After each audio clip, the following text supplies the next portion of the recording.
Mr. Klein's Story Time. Hello, my name is Mr. Klein. I've been an elementary school teacher for almost 30 years, and I love reading stories to young people just like you. In fact, I've got a great story that I'd like to share with you right now. So let's get started. The Family Christmas Tree Book, written and illustrated by Tomie dePaola. The Family Christmas Tree Book. Christmas Tree Farm. Cut your own.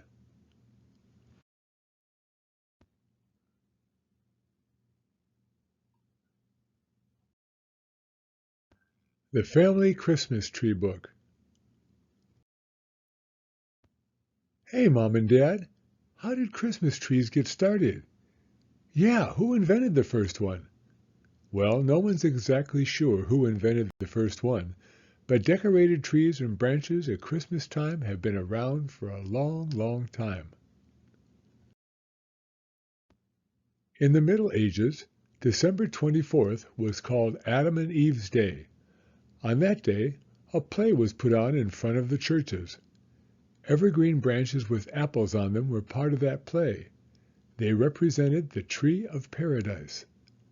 I guess people liked the bright green branches because when the medieval plays were no longer performed, people brought evergreens and even small fir trees into their homes.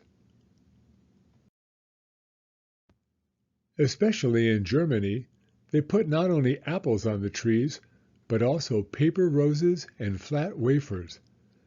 The apples represented Adam and Eve, the roses the Virgin Mary, and the wafers the Christ child.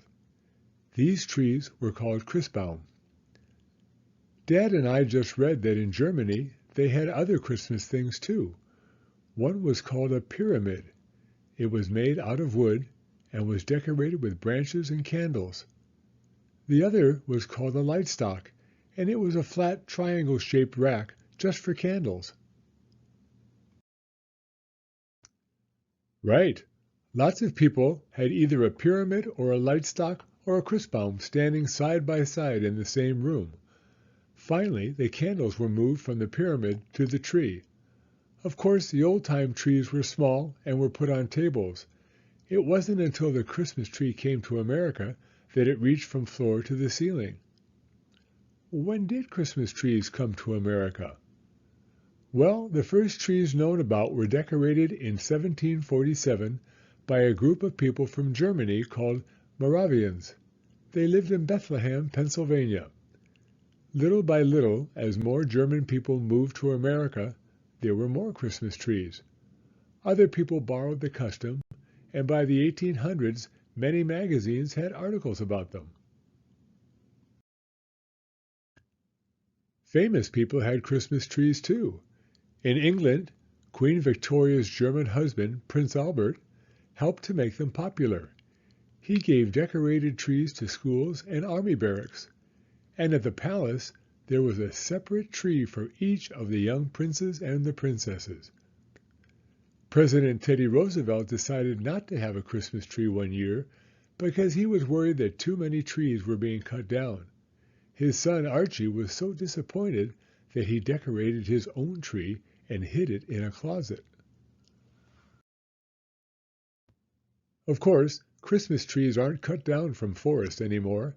They are grown on farms, like the one we went to, as a special crop. By the 1930s, Christmas trees became really popular, and now, everywhere you look at Christmas time, you'll see Christmas trees. Look, Grandma! Oh, how beautiful! I have the Christmas stand all ready. You know, when I was a little girl, we didn't have a Christmas tree stand. Even though they were being made, they were very expensive. So my father used to nail wood to the bottom of the tree. Once we used all of my mother's flat irons to hold the tree up. But the trees always got very dry, so one Christmas we filled a wash tub with coal, put the tree in the middle of it, and added water. I remember we had to pile bricks on top of the coal so the tree wouldn't fall over. My mother's rich Aunt Clara had a Christmas tree stand that was a music box. As the music played, the tree went around. Okay, let's test the lights. Did you kids know that the first lights on Christmas trees were real candles? There's a nice legend that a man named Martin Luther was out walking one Christmas Eve and he saw a fir tree on a hill. It was surrounded by stars. It looked so beautiful that he decided to surprise his family with a special Christmas tree. So he put candles on the branches and lit them. The tree looked as though it was filled with stars. Grandma, did you ever have a tree with real candles on it? Yes, indeed. Real candles were so pretty, but they could only be lit for a short time because they were also very dangerous. The first electric lights were used in 1882. They were on a tree at the home of Edward Johnson. He was a friend of Thomas Edison, the man who invented the light bulb. In 1895, Grover Cleveland was the first president to use electric lights on the tree in the White House. Each bulb had to be wired separately on the tree.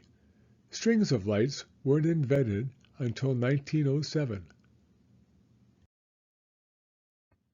Now there are all kinds of Christmas tree lights, little ones that glitter like stars, lights that bling on and off, lights that bubble, and even lights that look just like candles. How come you put the lights on first, Dad? Because it's easier to move them around before the ornaments get put on. And here are all our ornaments.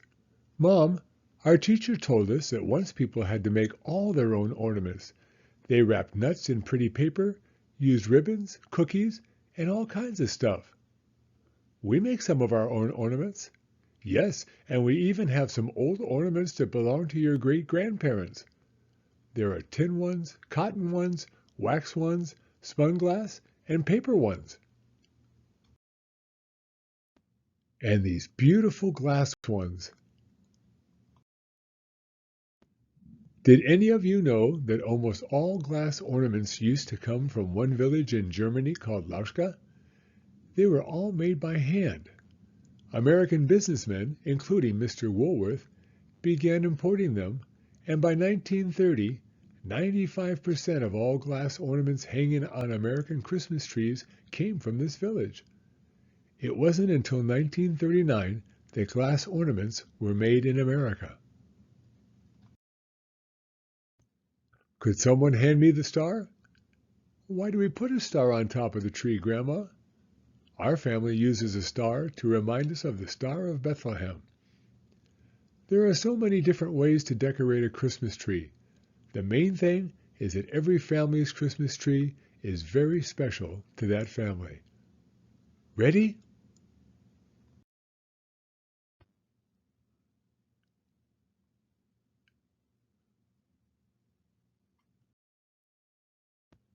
The end. Thank you for coming to Storytime. If you like this video, please give it a thumbs up. I read new stories every week, so be sure to hit the subscribe button if you'd like to hear another one. Hope to see you again soon.